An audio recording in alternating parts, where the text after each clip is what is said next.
Պարոն նախագահ, միայն մեր խմբագրությունում Արցախի ամբողջական հայաթափումից հետո աշխատանքի են տեղավորվել 1 տասնյակից ավելի արցախահայեր։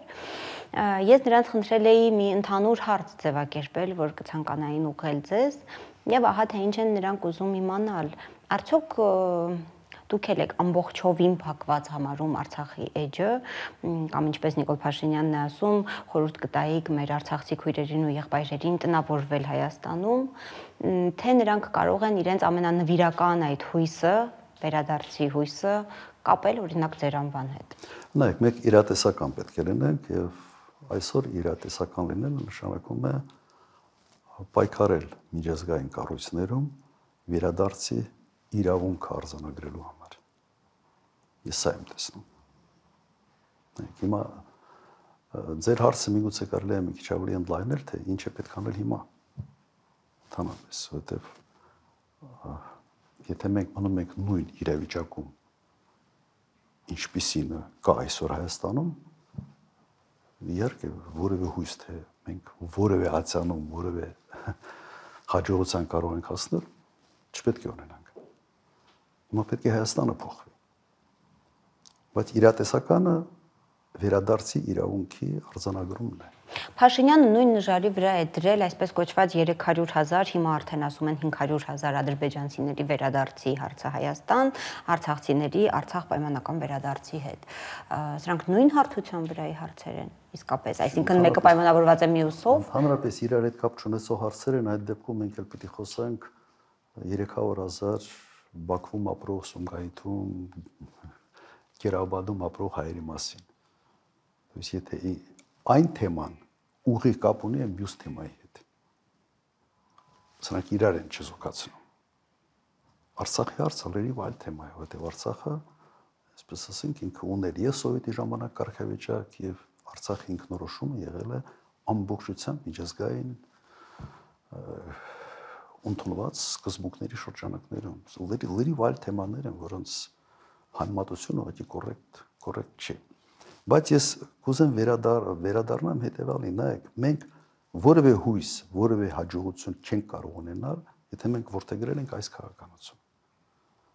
Հիմա երևի հարց է առաջանում, հարց պետք է լինի հետևյալը։ Ինչ անենք, որ մեզ լուրջ վերաբերվեն, ինչ անենք, որ մեր խոսքը կշիռ ունենա։ Հայք առաջի հերթին պետք է զբաղվել լուրջ բանակով։ Պետք է ամրացնել Հայաստանի անվտանգությունը եւ ոչ թե նրա համար, որ պատերազմենք, հենց նրա համար, որ չպատերազմենք։ Այդ ձևակերպումը այսպեսին է պետք է լինի։ Որտեւ երբ սովորաբար հատկապես երբ ես խոսում եմ բանակի ուժեղության մասին, փորձում են մեղադրել, որ այ մտքին ուրիշ է, չէ՞։ Հիմա շատ բարձ հարց։ Լավ, Եվրոպայի կենտրոնում շվեյցարացիք ինչի են բանակ պահում, ընդհանրապես կամ ավստրիացիք, նեյտրալ կարգավիճակ ունեցող երկրները։ Ամեն երկրում էլ մոտ 140,000 ռեզերվիստներ, որոնք զենք ունի Շվեյցարիան, տունն է պահում։ Եվ բարբերաբար գնում են զորավարժությունների, սովորացնում են իրենց։ Ինչի համար են անում։ Մարտունակ, բանակ առաջի համար, հենց նրա համար է, որ պատերազմ չլինի։ Եվ պետք է դրանով լուրջ զբաղվել։ Ես չեմ տեսնում, որ այսօր Հայաստանը դրանով զբաղվում է։ Եվ մարտունակ բանակը նաև նրա համար է, որ դու ունենաս աշխարհական գործընկերներ։ Եթե դու չունես մարտունակ բանակ, դու գործընկեր չես ունենալու, դու ունենալու ես աշխարհական շեֆեր։ Տարբերությունը էական է։ Դու դառնալու ես, եթե դու բանակ ունես, դու կիսում ես ինչ որ հարցեր քո գործընկերոջ հետ։ Իսկ եթե դու չունես, թույլ ես, ուրեմն դու այդ շեֆ ունենալով դու դառնում ես անվտանգության սպառող։ Իսկ անվտանգության սպառող լինելը նշանակում է դրա համար գին ես տալիս։ Նայեք Ուկրաինան ինչ գին է տալիս այսօր։ Հենց այն պատճառով, որ ինքը կռվում է, բայց ամբողջ, այսպես ասենք, այս պատերազմի հետևում արևմուտքի ռեսուրսներն են։ Եվ այսօր Ուկրաինայի ընտերքը արդեն զալոգ, որ ժողովուրդը հասկանա ինչ բառը, զալոգ է դրած այդ պատերազմը ֆինանսավորելու դիմաց։ Հիմա մենք ուզում ենք ունենալ աշխարհակահաղական շեֆ, թե աշխարհակահաղական գործընկեր։ Իրականությունը սա չեն զբաղվում։ Եվ ինչ են ասում, ասում են մենք այս ամեր սահմանները 29000 եւ այլ քառակուսի կիլոմետր, դրանից դուրս մեզ ոչինչ չի հետաքրքրում։ Այս ամերը։ Հենց դու քեզ սահմանափակում ես այդ մտածելակերպով, դու արդեն խնդրեմ ունես։ Դու դառնում ես մի երկիր, որը տարածաշրջանային որևէ դերակատարություն չի կարող ունենալ։ Քո տեղ որոշելու են, թե այս միջանցքը ոնց պիտի գնա, մյուս հարցը ոնց պիտի լուծի։ Դու դառնալու ես տեղը խելոք նստած մարդ։ Ոչ մեկը քո հետ հաշվի չի նստելու ընդհանրապես։ Սա իսկապես խնդրեմ է։ Ու կարող է, չէ՞, մեր մոտ այսպիսի հարց առաջանա մարդկանց մոտ, դե հիմա փոքր երկիր ենք։ Սենց հանգիստ մեր տեղը նստենք, միգուցե մեզ չուտեն։ Այս է ասում, գուցե աշխատի մոտեցումը։ Հիմա այս օրինակներ բերեմ։ Էմիրությունները փոքր երկիր է, թե մեծ երկիր է։ 10 միլիոն բնակչություն, տարածք մոտ 80000 քառակուսի կիլոմետր,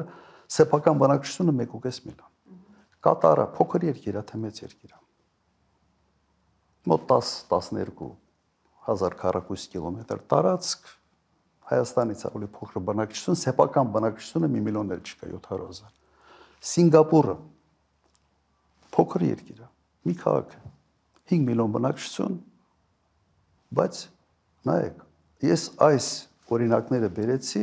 որովհետև կա նաև կոնցեպտ փոքր երկիր, մեծ խաղացող։ Այդ երեքն էլ փոքր երկիր են, բայց մեծ խաղացող են։ Խաղացող են, որովհետև ճիշտ քաղաքականություն են վարել։ Մերձավոր արևելքում որևէ հարց երևի նկատել եք, առանց էմիրությունների չի լսում, քննարկում են հետները, իրենք դառել են լուրջ խաղացող։ Կամ Սինգապուրը, հարավ Ասիայի հարավ-արևելյան շրջանում ամենից փոքր երկիրն է։ Բայց լուրջ դերակատար է, որովհետև ճիշտ արտաքին քաղաքականություն է վարել բոլոր հարևանների հետ, խոշոր ուժային կենտրոնների հետ։ Ինչու եք բացառում, որ հիմա փոքրացած Հայաստանին այդքան լավ կարող է տիրություն անել Նիկոլ Փաշինյանը, որ դարձնի մի հարավկովկասյան Սինգապուր։ Հենց դա եմ ասում, որ չի կարող անի, որովհետև ասում եմ, սա ես էլ ուրիշ բանից չի հետաքրքրում։ Իմ տարածքով էլ ամենից, իմ տարածքի ամենից հետաքրքիր կտորը տանք ամերիկացիներին, թող իրենք ոնց ուզում են կառավարեն։ Իսկ սա է։ Ես նաև այս երկրների հետ լավ համեմատեմ մի ուրիշ երկիր Գայիցի։ Մոտարապես Հայաստանի չափ երկիր։ Մի բռնապետ փոխարինում է մյուսով, ասում է, այս աշխարհի հետ գործ չունեմ, միայն չխանգարեք, ես իմ բռնապետությունը շարունակեմ։ Եվ մի բռնապետ փոխարինում է մյուսին, սա ենք ուզում։ Հիմա մենք գնում ենք այս մոդելով, այս վերջի կալանավորումները ինձ ցույց է տալիս, որ մենք ուզում ենք դառնանք այստեղ մի Գայիցիի պես մի բան։ Նայեք, ինչ արել, ես միգուցե սա ավելի խորքային հարց է, բայց ես կցանկանայի այդ շեշտադրումը անել։ Մեր պոտենցիալը, սա միայն մեր 3 միլիոն ժողովուրդը չի, մեր պոտենցիալը նաև մեր սփյուռքն է։ Զորայացնում ենք։ Մեր պոտենցիալը մեր նաև եկեղեցին է, որովհետև ինքը ցանցային բնույթ ունի եւ կան նաև այլ տարբեր երկրներում։ Մեր սփյուռքը իսկապես մեծ պոտենցիալ ունի, եթե մենք կարողանանք դա կիրառենք։ Սփյուռքի հետ կապերը ընդհանրապես կտրում ենք, թշնամանում ենք, եկեղեցին մասնատում ենք, ընդհանրապես միգուցե մի միտք ասեմ, ես ենթադրում եմ, որ սա մարդիկ բնազդով տեսնում են, բայց Նիկոլ Փաշինյանը ունի ներքին չարության մի հսկայական ծավալ։ Եվ իր մարմնի մեջ այդ չարությունը չի տեղավորվում։ Անընդհատ դուրս է տալիս։ Ինքը ամեն քայլափոխին պիտի ստեղծի կոնֆլիկտ։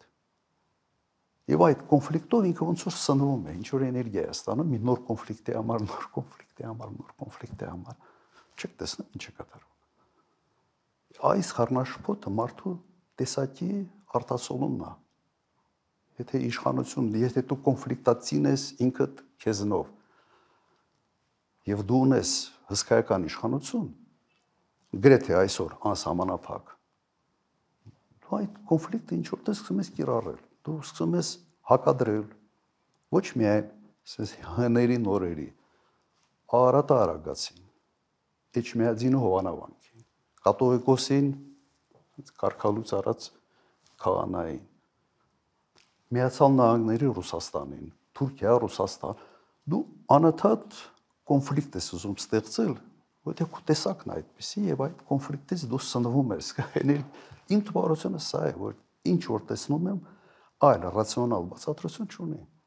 Մարդու տեսակն է եւ կապ չունի, եթե ինքն է լինելու, այսպես է լինելու։ Մենք ներքին համերաշխություն, ներքին կայունություն երբեք չենք ունենալու։